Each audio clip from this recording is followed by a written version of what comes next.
प्यारे विद्यार्थियों, आपका स्वागत है ऑनलाइन गुरुकुल की इस ऑनलाइन फ्री क्लासेस में। आज हम करेंगे प्रश्नावली 3.5 का चौथा प्रश्न। इस प्रश्नावली को भी हमने दो हिस्सों में डिवाइड किया हुआ है क्योंकि प्रश्न को समझने में थोड़ी सी आसानी होगी। ठीक है, इसलिए हमने इसे अलग अलग करके सीखा। ठीक है, पहले वीडियो में हमने सीखा था पहला, दूसरा और तीसरा प्रश्न। इस बार हम कर रहे हैं इसका चौथा प्रश्न, यानी इसी प्रश्नावली का। तो जिन्होंने हमारी उन वीडियो को अभी तक नहीं देखा है वो हमारी प्लेलिस्ट से उन वीडियो को जाकर देख सकते हैं, या फिर मैंने उन वीडियो की लिंक डिस्क्रिप्शन बॉक्स में भी दी हुई है, आप वहां जाकर भी उन वीडियो को देख सकते हैं। और चैनल को सब्सक्राइब करना बिल्कुल ना भूलिएगा। सब्सक्राइब का बटन नीचे दिया हुआ है, उस पर टच कीजिए, साथ ही साथ बेल आइकन को ऑल पर सेट कीजिए ताकि आपको आने वाली लेटेस्ट वीडियो की नोटिफिकेशंस मिलती रहे। तो चलिए शुरू करते हैं प्रश्नावली 3.5 का चौथा प्रश्न। इसमें दिया गया है, निम्न समस्याओं में रैखिक समीकरणों के युग्म बनाइए और उनके हल यदि उनका अस्तित्व हो तो किसी भी बीजगणितीय विधि से ज्ञात कीजिए। यानी हमारे पास कौन कौन सी विधियां हैं, एक तो ग्राफ्य विधि, एक प्रतिस्थापन, विलोपन और वज्रगुणन। तो किसी भी विधि से हमें ज्ञात करना है। तो चलिए हल करते हैं इस प्रश्न को। तो फोर्थ का फर्स्ट हमें दिया गया है, एक छात्रावास के मासिक व्यय का एक भाग नियत है तथा शेष इस पर निर्भर करता है कि छात्र ने कितने दिन भोजन लिया है।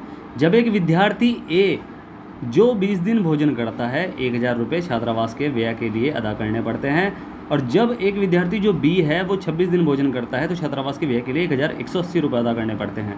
तो नियत व्यय और प्रतिदिन के भोजन का मूल्य ज्ञात कीजिए। सेम आपको पुस्तकालय वाला क्वेश्चन जो हमने किया हुआ है और एक टैक्सी वाला सेम उसकी तरह है कि एक हॉस्टल है, हॉस्टल छात्रावास उसे ही बोलते हैं, तो हॉस्टल है उसका एक फिक्स चार्ज पक्का है कि आपने अगर हॉस्टल बुक किया है तो आपको उसका चार्ज देना पड़ेगा, और उसमें आपको बस खाने का अलग से चार्ज है। तो वही कह रखा है कि भोजन का अलग से चार्ज है और उसका जो हॉस्टल का किराया है वो नियत व्यय है।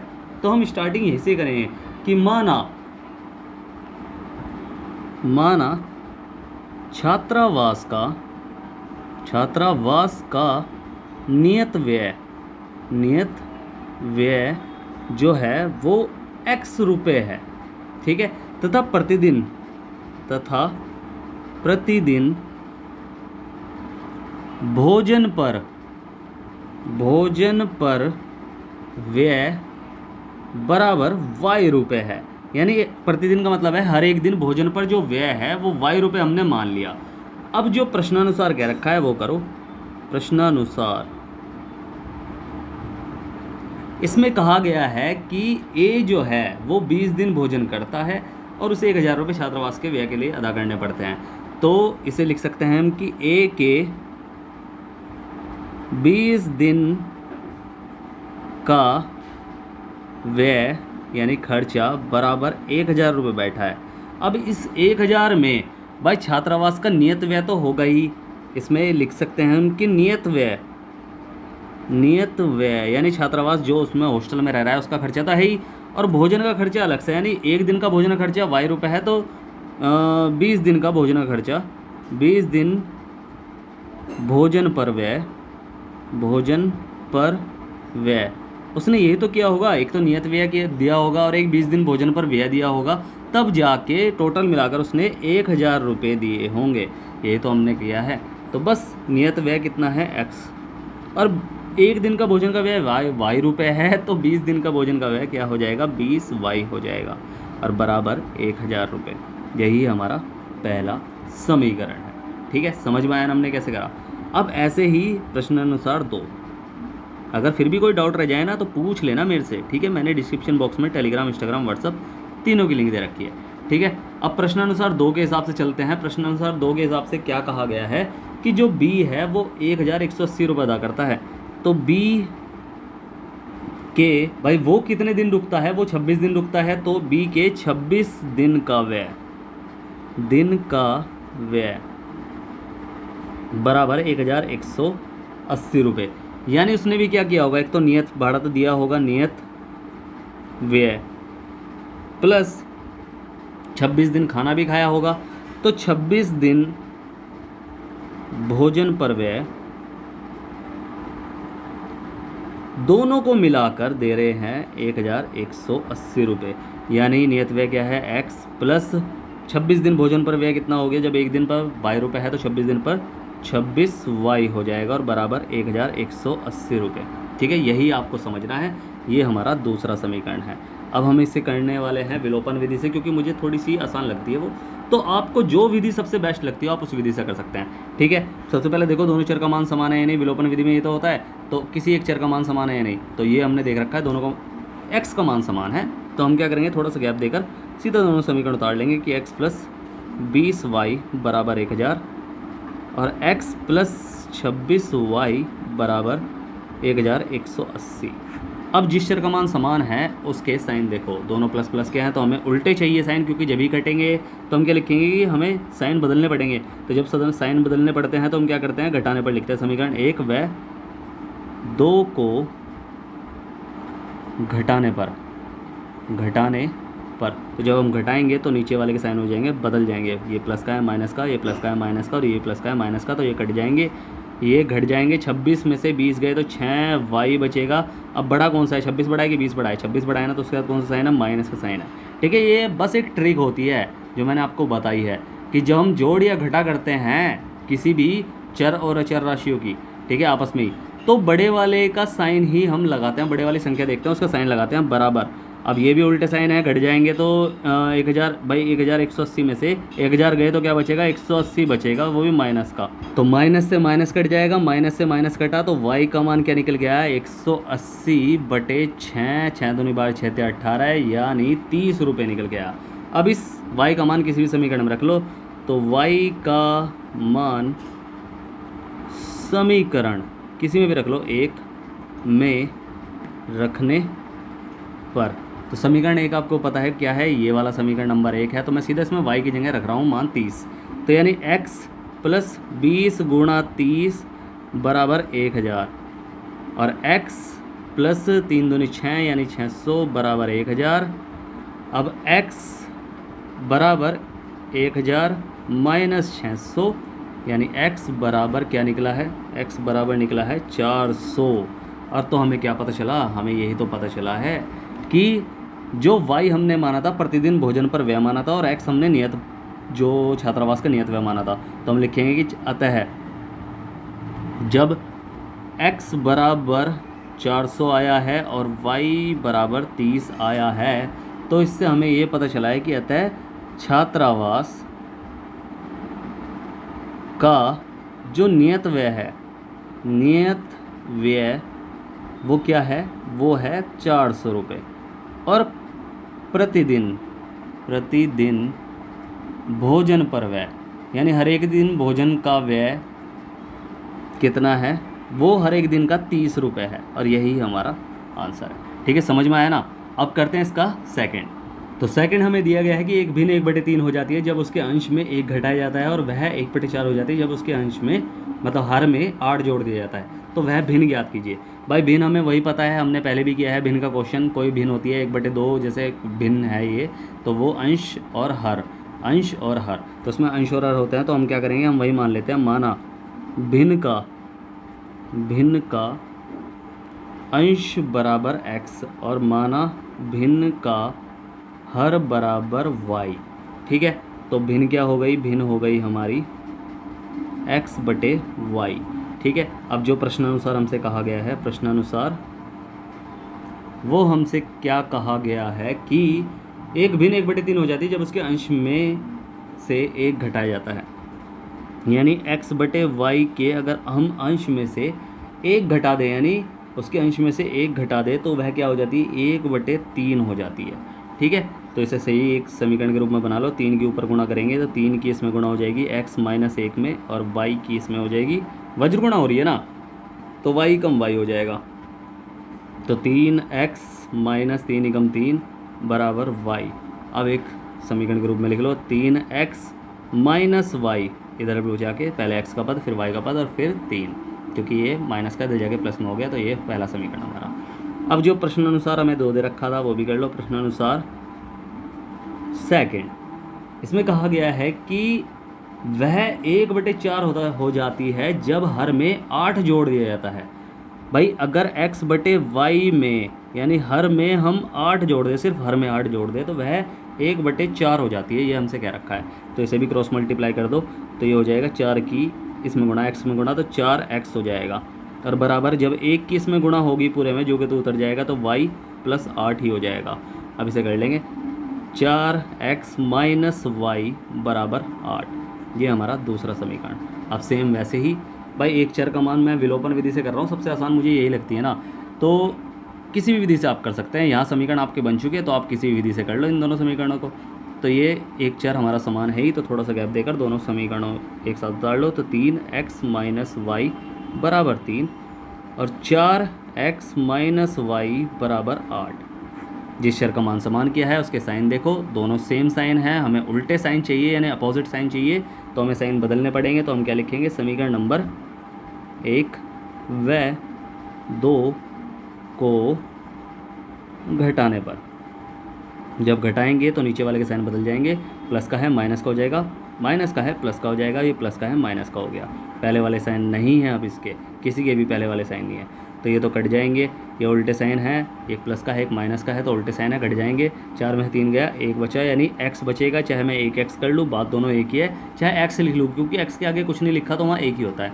और साइन किसका, 4 बड़ा है कि 3 बड़ा है, भाई 4 बड़ा है ना, इसके साथ कौन सा साइन है, माइनस का साइन है। और बराबर ऐसे ही उल्टे साइन ये भी है, तो 8 में से 3 गया तो बचा 5, और वो भी किसका, माइनस का, क्योंकि 8 पड़ा है। माइनस से माइनस कटा तो बचा x बराबर 5। अब ये x का मान किसी भी समीकरण में रख लो, समीकरण 1 में रखने पर, समीकरण 1 आपको पता है जहाँ भी x है वहीं रखना है हमें मान। तो 3 गुणा 5 माइनस वाई बराबर 3, 5 दिया 15 हो जाएगा, माइनस वाई बराबर 3।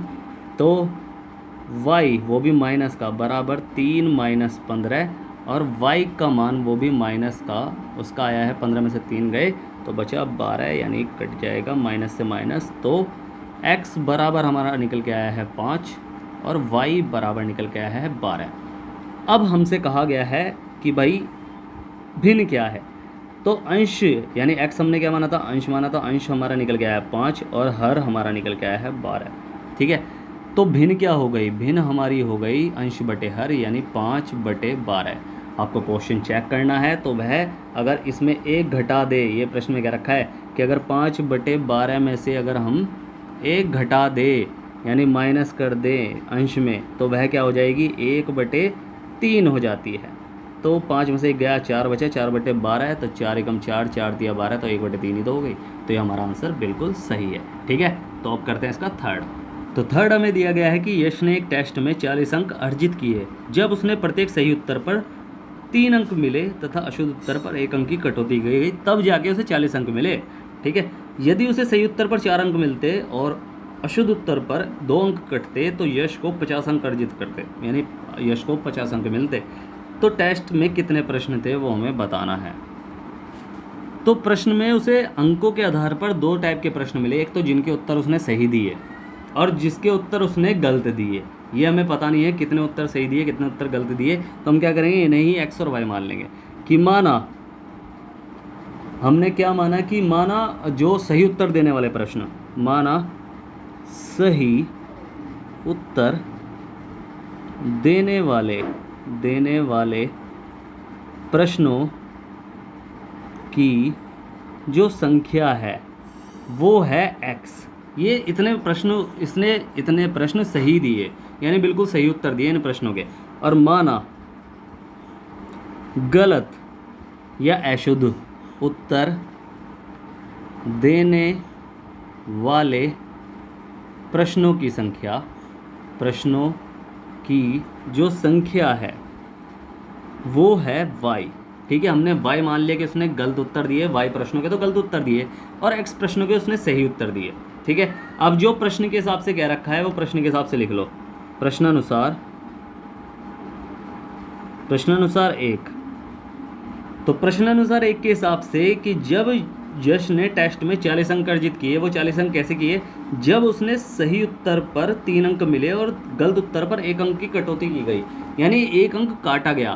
तो जो सही उत्तर वाले प्रश्न थे उसके x थे, भाई एक सही उत्तर पर 3 अंक मिलते हैं तो x उत्तर पर कितने अंक मिलेंगे, भाई अगर एक उत्तर पर 3 अंक मिलते हैं तो 2 उत्तर पर कितने मिलेंगे, 6 अंक। तो ऐसे ही x का हमें पता नहीं है, 2 है, 6 है, 8 है, कितना है, तो बस यही हमें समझना है कि अगर एक उत्तर पर 3 अंक मिलते हैं तो x उत्तर पर 3x अंक और उसमें अगर एक उत्तर पर एक अंक काटा जाता है, काटने का साइन होता है माइनस का, ठीक है, तो वाई उत्तर पर कितने अंक काटे जाएंगे, एक वाई, माइनस एक वाई कर लो, क्योंकि काटने का साइन माइनस का होता है, ठीक है। माइनस एक वाई बराबर कितने अंक आए उसके, 40। यही आपका पहला समीकरण है, ध्यान से समझ के बनाना है, ठीक है। समझ में आया होगा मुझे पता है थोड़ा थोड़ा, बट आप जब बार बार देखोगे ना समझ में आ जाएगा। अब ऐसे ही प्रश्नानुसार 2 कर लो, प्रश्नानुसार सेकंड। तो प्रश्नानुसार सेकंड में क्या कहा गया है कि यदि उसे सही उत्तर पर 4 अंक मिलते और गलत उत्तर पर यानी अशुद्ध उत्तर पर 2 अंक कटते। भाई सही उत्तर पर तो 4 अंक मिलते, यानी अगर x सही उत्तर है तो एक उत्तर सही उत्तर पर 4 अंक मिल ले तो x पर कितने मिलेंगे, 4x, ठीक है। और गलत उत्तर पर 2 अंक कट रहे होते, यानी माइनस का अगर मैं 2 काट दूं, यानी भाई गलत उत्तर कितने हैं, y हैं, तो एक गलत उत्तर पर 2 अंक कट रहे हैं, तो y गलत उत्तर पर 2 y गलत अंक कटेंगे तो 2 y हो जाएगा, और बराबर तब जाके इसके आ रहे 50 नंबर, ठीक है। ये समझने वाली बात होती है, बस समझना होता है ध्यान से, ठीक है। अगर समझ लिए तो बिल्कुल सही हो जाएगा आपका काम, ठीक है। तो ये हमारे पास 2 समीकरण बन के तैयार हो गए। अब इनमें से किसी एक का मान समान कर लो, ठीक है। y यहाँ 1y है, यहाँ 2y है, तो इसमें किसी गुणा करें कि 1y 2y हो जाए, तो हम क्या करेंगे, इसमें 2 की गुणा कर देंगे, या फिर इसे 2 से काट सकते हैं, बट कोई नहीं, इसमें 2 की गुणा कर लेंगे। तो हम क्या लिखेंगे कि समीकरण 1 में 2 की गुणा करने पर, 2 की गुणा करने पर, तो जब हम 2 की गुणा करेंगे तो 3, भाई ये समीकरण नंबर 1 है, इसमें 2 की गुणा हो जाएगी, तो इसमें भी 2 की गुणा हो जाएगी, इसमें 2 की गुणा हो जाएगी, तो 3 दूनी 6 हो जाएगा, तो 6x माइनस 2y बराबर 40 दूनी 80 हो जाएगा, यानी ये समीकरण नंबर 3 है हमारा। अब एक चर का मान हमने समान कर लिया है, ये भी समान है, ये दोनों y 2y हो गए, ठीक है। तो थोड़ा सा गैप देकर दोनों समीकरण ताड़ लो, 4x माइनस 2y बराबर 50 और 6x माइनस 2y बराबर 80। अब इसके नीचे लाइन खींच दो और जिस चर का मान हमने समान किया उसके साइन देखो, सेम साइन है, हमें उल्टे चाहिए तो हम घटाने पर लिखते हैं। समीकरण नंबर 1 मतलब सॉरी सेकंड व थर्ड को घटाने पर, ठीक है, घटाने पर, तो जब हम घटा देंगे तो ये साइन बदल जाएंगे, नीचे वाले प्लस का है माइनस का हो जाएगा, माइनस का है प्लस का हो जाएगा, प्लस का है माइनस का हो जाएगा, तो ये तो कट जाएंगे।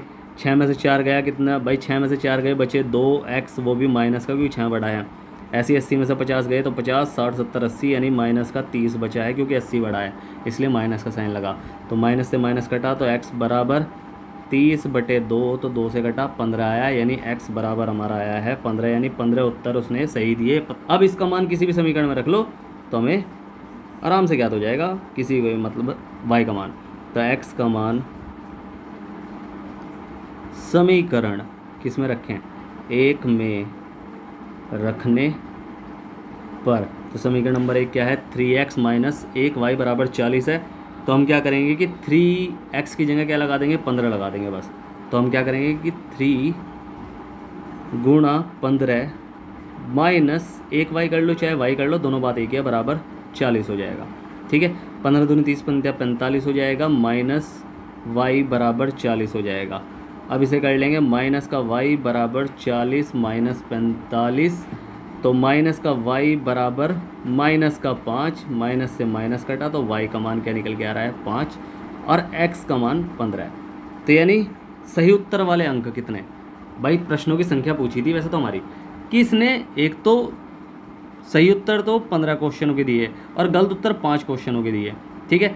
और ऐसे ही कि हमें प्रश्नों की संख्या बतानी थी, तो प्रश्न टोटल कितने हो गए, एक तो सही उत्तर वाले प्रश्न और एक गलत उत्तर वाले प्रश्न, यानी 15 और 5 20, यानी कुल प्रश्नों की संख्या कितनी हो गई, 20 हो गई। और यही हमें बताना था, तो हम इसे ही लिखेंगे कि अतः सही उत्तर वाले प्रश्न बराबर 15 और गलत प्रश्न बराबर 5। तो कुल प्रश्न कितने हैं, कुल प्रश्न बराबर 15 और 5 20, बस यही हमारा आंसर, ठीक है। समझ में आया ना प्रश्न। अब करते हैं इसका फोर्थ। तो फोर्थ हमें दिया गया है कि एक राजमार्ग पर 2 स्थान A, B 100 किलोमीटर की दूरी पर है। एक कार A से दूसरी कार B से एक ही समय पर चलना प्रारंभ करती है। यदि ये कारें भिन्न भिन्न चालों से एक ही दिशा में चले तो वे 5 घंटे बाद मिलती हैं, यानी पश्चात मतलब बाद ही होता है। यदि वे विपरीत दिशा में चलती हैं तो 1 घंटे के पश्चात मिलती हैं। तो दोनों कारों की चाल ज्ञात कीजिए। तो ये भी आसान प्रश्न है, बस थोड़ा सा इसे समझना है कि दो गाड़ियां हैं, कि एक तो ए गाड़ी है वो यहाँ खड़ी है और एक बी गाड़ी है वो यहाँ खड़ी है, ठीक है। दोनों के बीच की दूरी समझ लो कि 100 किलोमीटर है। ये तो कह रखा है कि ए बी स्थान है, एक गाड़ी यहाँ खड़ी है और एक गाड़ी यहाँ खड़ी है, ठीक है। कुछ भी बना लो गाड़ी कोई सी भी, तो 100 किलोमीटर की इनके बीच की दूरी है। और अगर एक दूसरे की तरफ चलती है, यानी ये भी इधर चल रही है और ये भी इधर चल रही है, मतलब तब जाके 5 घंटे बाद मिलती है। और जब एक दूसरे की तरफ चलती हैं कि इधर से इधर को, तो वो 1 घंटे बाद ही मिल जाती है। यानी जब विपरीत दोनों इधर की साइड चले तो 5 घंटे बाद मिल रही, और जब एक दूसरे की तरफ चल रही हैं तो 1 घंटे बाद ही मिल रही हैं, ठीक है। यही आपको समझना है। और अब आपको एक फॉर्मूला समझाता हूँ कि दूरी बराबर चाल गुणा समय, ये दूरी का फॉर्मूला होता है। और आपको याद रखना है ये कि जब ऑब्जेक्ट या फिर मैं कहूँ दो गाड़ियाँ एक साथ एक दूसरे की तरफ चलती हैं तो उनकी चालें जुड़ेंगी। मान लो ये 10 किलोमीटर प्रति घंटे की चाल से चल रहा है, ये 15 किलोमीटर प्रति घंटे की चाल से चल रहा है, तो जब दोनों एक दूसरे की तरफ चल रहे होते हैं तो उनकी चालें जुड़ती हैं, यानी 15 और 10 25 किलोमीटर प्रति घंटे की चाल हो जाएगी दोनों की। और जब दोनों एक ही दिशा में चल रहे होते हैं कि ये भी इधर चल रहा है ये भी इधर चल रहा है, तो दोनों की चालें घटेंगी कि ये क्या हो जाएगा, 15 में से 10 गए, बचा 5 किलोमीटर। बस यही आपको समझना है। तो हम क्या करेंगे कि हम स्टार्टिंग ऐसे करेंगे कि माना पहली कार ही तो है ना, हाँ कार ही है, कार की चाल बराबर x किलोमीटर प्रति घंटा, और माना दूसरी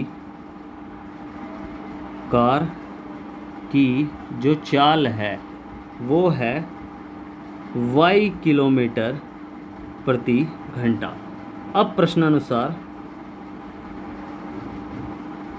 एक कर लो कि यदि ये कारें भिन्न भिन्न चाल से एक ही दिशा की तरफ चलें तो ये 5 घंटे बाद मिलती हैं। तो मैंने क्या हुआ है, एक ही दिशा की तरफ चल रही होती हैं तो उनकी चालें क्या होंगी, घटेंगी।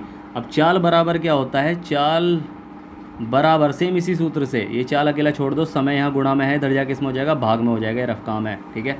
तो चाल बराबर दूरी बटे समय हो जाएगा, ठीक है। समय इधर गुणा में है, इधर जाके भाग में हो जाएगा, तो चाल बराबर दूरी बटे समय तो होगा। तो बस चाल जो होंगी इसे कर लो कि चाल कि जब एक ही दिशा की तरफ चल रही होती हैं तो चालें जुड़ेंगी, यानी चाल बराबर दूरी बटे समय सूत्र से, इसे लिख लो थोड़ा सा अच्छा लगेगा। तो चाल क्या है, जब एक साइड चल रही होती है चाल घटेंगी, यानी x माइनस वाई, पहले कार की x है दूसरे कार की y है, x माइनस वाई चाल घटा दी हमने, बराबर दूरी कितनी है 100 किलोमीटर और समय कितना लग रहा है 5 घंटे का।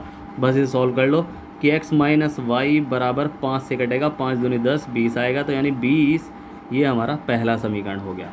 अब ऐसे ही प्रश्नानुसार 2 कर लो।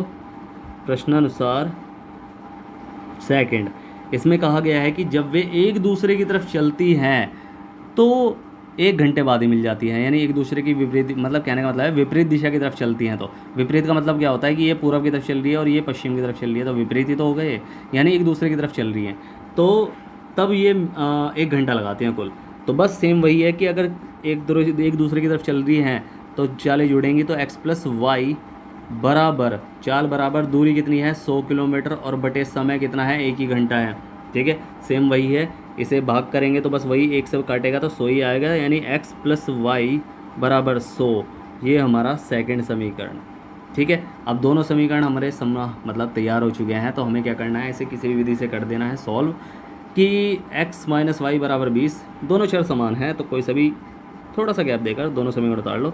x माइनस वाई बराबर 20 और x प्लस वाई बराबर 100, जिस चर का मान कोई सभी काट लो, इस ऑटोमेटिकली उल्टे साइन है तो सीधा हम जोड़ने पर लिख लेंगे, ठीक है। जब हमें साइन बदलने पड़ते हैं तब हम घटाने पर लिखते हैं, तो जब ऑटोमेटिकली हमें उल्टे मिले हैं तो हम जोड़ने पर लिखेंगे। समीकरण 1 व 2 को जोड़ने पर, तो ये कट जाएंगे, तो ये दोनों प्लस प्लस के साइन है तो 2x हो जाएगा, और ये 100 और ये 20 यानी 120 हो जाएगा। तो x बराबर 120/2 हो जाएगा, 2 से कटेगा, 2 छिक 12 यानी 60 बचा, यानी x बराबर 60 आया।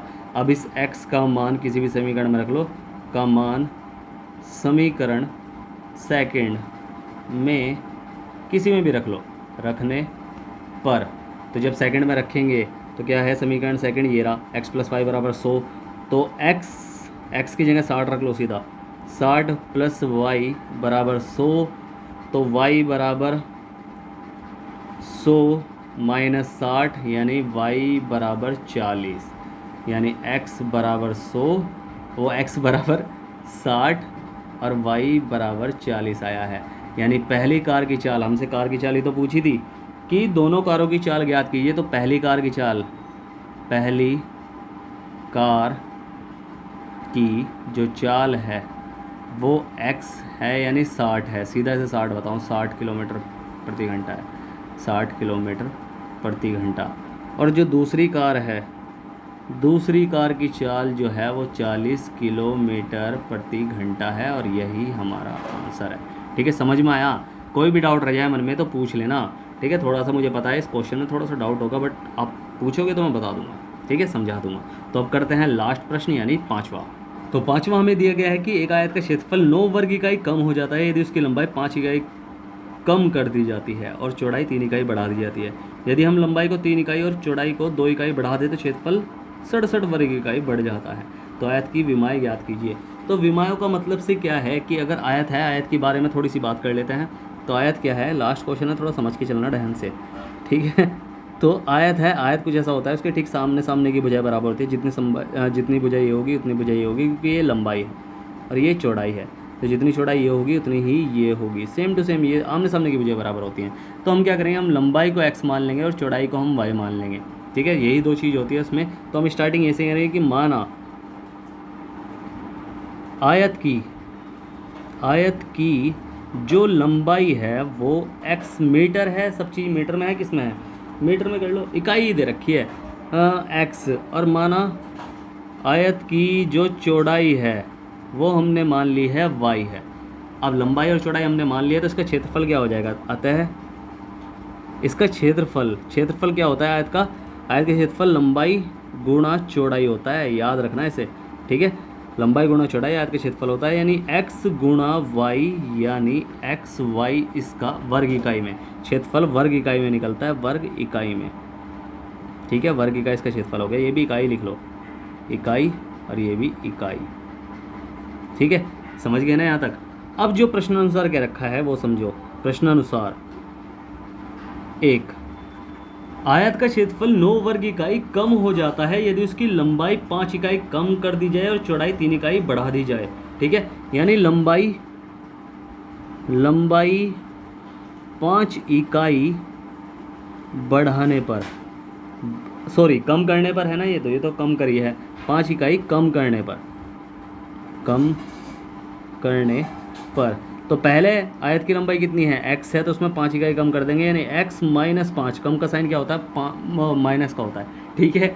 और ऐसे ही चौड़ाई कितनी बढ़ानी है, चौड़ाई है 3 इकाई बढ़ा दी जाती है, तो चौड़ाई 3 इकाई, इसे कर लो, बढ़ाने पर, तो 3 इकाई बढ़ाने पर y प्लस, बढ़ाने का साइन प्लस का होता है, 3 हो जाएगा। अब जो इसका क्षेत्रफल क्या होगा, अब जब हमने ये कर लिया तो इसका क्षेत्रफल क्या होगा, क्षेत्रफल हम देख लेंगे बाद में, ठीक है। हमसे क्या कहा गया है कि आयत का क्षेत्रफल 9 वर्ग इकाई कम हो जाता है, यानी पहला जो क्षेत्रफल था उससे जो इस वाले, यानी इस नए क्षेत्रफल को अगर हम माइनस करें तो आंसर 9 आएगा। यानी अगर पहला क्षेत्रफल, अगर मैं समझाता हूँ आपको, अगर पहला क्षेत्रफल आपका 20 है, या मान लो कि यहाँ 20 आया था, 20 वर्ग इकाई, तो ये 20 है, तो अब की बार का जो क्षेत्रफल आएगा ना वो आएगा 11, यानी पहले के मुकाबले कितना होगा, 9 कम होगा, यानी पहले के क्षेत्रफल को अगर हम माइनस करें बाद के क्षेत्रफल से, यानी 20 में से अगर 11 घटाएं, या मान लो आपका 11 निकला ना क्षेत्रफल, पहले का 20 था, अब का 11 निकला, तो जब 20 में से 11 घटाएंगे तो क्या आएगा, आंसर 9 आएगा। तो सेम ऐसे ही कह रखा है कि पहले के क्षेत्रफल को अगर बाद के क्षेत्रफल से माइनस करें तो 9 आएगा, यानी पहले का क्षेत्रफल यानी एक्स वाई माइनस बाद का क्षेत्रफल यानी इन दोनों की भी मल्टीप्लाई कर दो, ये नया मेजरमेंट है तो इसकी लंबाई और चौड़ाई की बदलने पर लंबाई और चौड़ाई की मल्टीप्लाई कर देंगे। x minus 5 bracket y plus 3 बराबर 9 आना चाहिए। तो इसे सॉल्व कर लो तो ये हो जाएगा एक्स वाई माइनस अंदर मल्टीप्लाई बड़ा ब्रैकेट बना लो चाहे ऐसे ही ब्रैकेट, x की y में एक्स वाई हो जाएगा और x की 3 में प्लस का 3x हो जाएगा, फिर 5 की y में माइनस का 5y हो जाएगा, फिर 5 की 3 में 5 तिया 15 हो जाएगा, वो भी माइनस का होगा। ठीक है, 5 तिया 15 माइनस प्लस माइनस हो जाएगा और बराबर 9। ठीक है, अब इसे थोड़ा सा खोल लेंगे तो एक्स वाई माइनस के अंदर मल्टीप्लाई कर दो, x y minus plus minus हो जाएगा 3x और फिर माइनस माइनस प्लस 5y और माइनस माइनस प्लस 15 बराबर 9।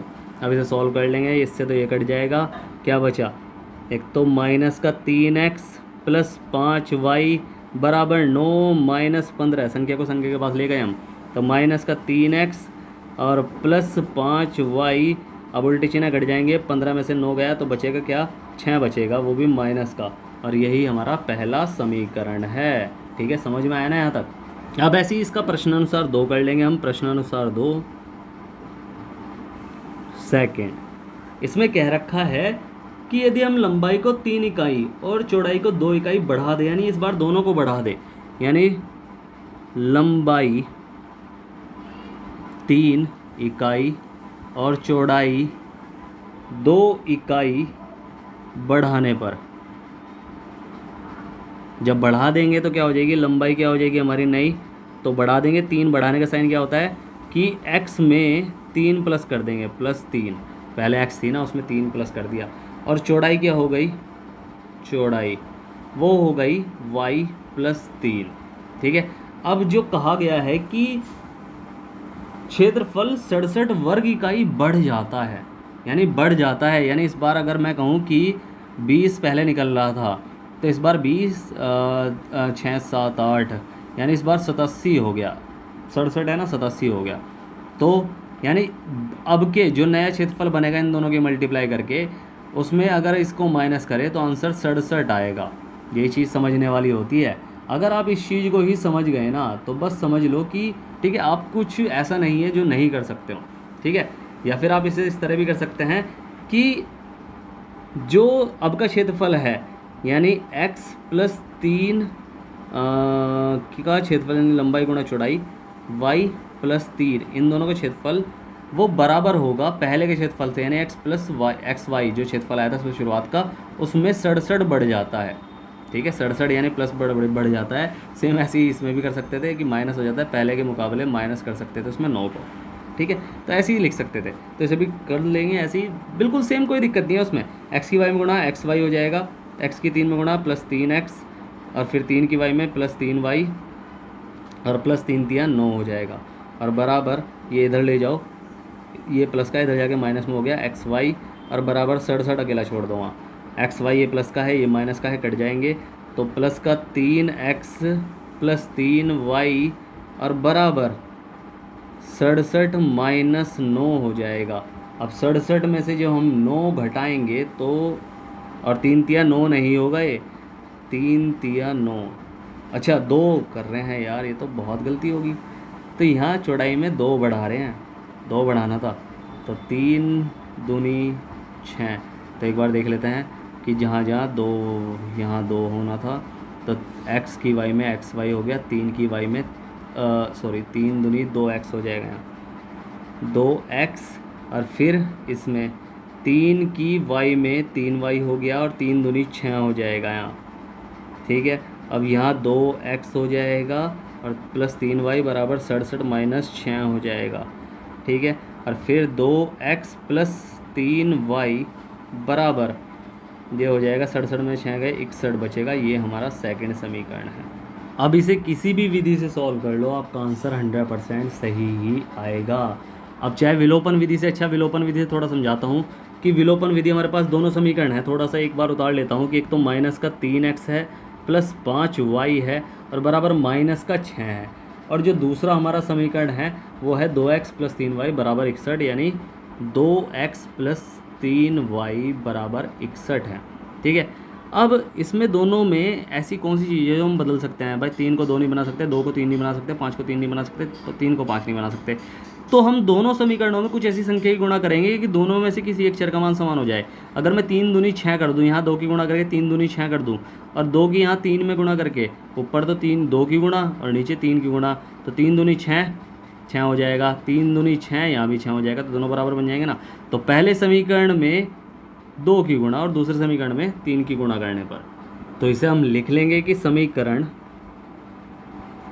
1 में 2 की तथा सेकंड में 3 की गुणा करने पर, तो माइनस का 3x प्लस 5y बराबर माइनस का 6 है। ये पहला समीकरण है हमारा, तो इसमें हम किसकी गुणा करेंगे? 2 की गुणा करेंगे, तो 2 की इसमें गुणा हो जाएगी, 3 दूनी 6 यानी माइनस का 6x प्लस यहाँ भी 2 की गुणा, तो 5 दूनी 10y, और यहाँ भी 2 की गुणा, तो माइनस का 6 दूनी 12 हो जाएगा। तो ये हमारा तीसरा समीकरण। और ऐसे ही समीकरण 2 में हम 3 की गुणा कर रहे हैं। समीकरण 2 हमारा क्या था कि 2x प्लस 3y बराबर 61 था। ये तरीका है इसे सॉल्व करने का, जब कोई मान हमारा बराबर नहीं होता तो दोनों समीकरणों में ऐसी ही गुणा कर दो कि एक चर हमारा समान हो जाए। अब इसमें किसकी गुणा करेंगे कि इसमें 3 की गुणा कर रहे हैं, तो 3 दूनी 6x प्लस 3 तिया 9y बराबर 3 की गुणा हो जाएगी, 3 एकम 3 हो जाएगा, 3 छंग 18 हो जाएगा, 183 आ जाएगा। तो ये हो जाएगा समीकरण नंबर 4 हमारा। ठीक है, समीकरण नंबर 4 हो जाएगा। अब दोनों समीकरणों को एक साथ उतार लो कि माइनस का 6x प्लस 10y बराबर माइनस का 12 हो जाएगा, और 6x प्लस 9y बराबर 183 हो जाएगा। अब इन्हें सॉल्व कर लो। उल्टे साइन है तो पहले ही दिख जाएंगे, हमें उल्टे साइन दिख रहे हैं, तो ये कट जाएंगे। ठीक है, तो कट जाएंगे कैसे कि हम यहाँ लिखेंगे समीकरण 3 व 4 को जोड़ने पर, क्या करेंगे? जोड़ने पर। तो जब हम जोड़ेंगे तो कट जाएंगे बस सीधा, 10 और 9 19 हो जाएगा, 19y बराबर, यहाँ उल्टे चिन्ह है तो कट जाएंगे, तो 183 में से 12 गए तो 1 बचेगा, 8 में से 1 गया 7 बचेगा, और 1 बचेगा 171, तो 19 निम्मा 171 होता है भाई साहब। तो y बराबर 171 बटे 19, तो 19 से कटेगा 19 निम्मा 171, तो y बराबर 9 हो गया। और y का मान किसी भी समीकरण में रख लो, समीकरण 2 में रखने पर समीकरण नंबर 2 हमारा क्या है? 2x प्लस 3y बराबर 61, तो 2x प्लस 3y बराबर 61 है, तो इसमें 2x प्लस 3 गुणा 9 बराबर 61, तो 2x प्लस 9 दूनी 18 29 27 बराबर 61, और 2x बराबर 61 माइनस 27, और 2x बराबर 7 8 9 10 11 यानी 4, और इधर बचा 5 में से 2 गया 3, तो x बराबर 34 बटे 2, और 2 एकम 2 2 सत्ते 14, तो x बराबर आया है 17, यानी x बराबर हमारा 17 आया है, और y बराबर हमारा 9 आया है। तो अतः लंबाई जो है वो है 17 और चौड़ाई जो है वो है 9। यही हमारा आंसर है। ठीक है, समझ में आया? कोई भी डाउट रह जाए मन में तो पूछ लेना, मैंने डिस्क्रिप्शन बॉक्स में टेलीग्राम, इंस्टाग्राम, व्हाट्सअप तीनों की लिंक दे रखी है, आप कहीं भी जाकर मुझसे कुछ भी पूछ सकते हैं, मैं आपकी पूरी हेल्प करूँगा। ठीक है, अगर समझ में आया है तो करना है वीडियो को लाइक, शेयर करना है, जितना हो सके सब्सक्राइब करना है, आपका ही अपना चैनल है। ठीक है, सब्सक्राइब का बटन नीचे दिया हुआ है, उस पर टच कीजिए, साथ ही साथ बेल आइकन को ऑल पर सेट कीजिए ताकि आपको आने वाले लेटेस्ट वीडियो की नोटिफिकेशंस मिलती रहे। ठीक है, तो मिलते हैं फिर अगली वीडियो में, तब तक के लिए bye bye, tata, see you.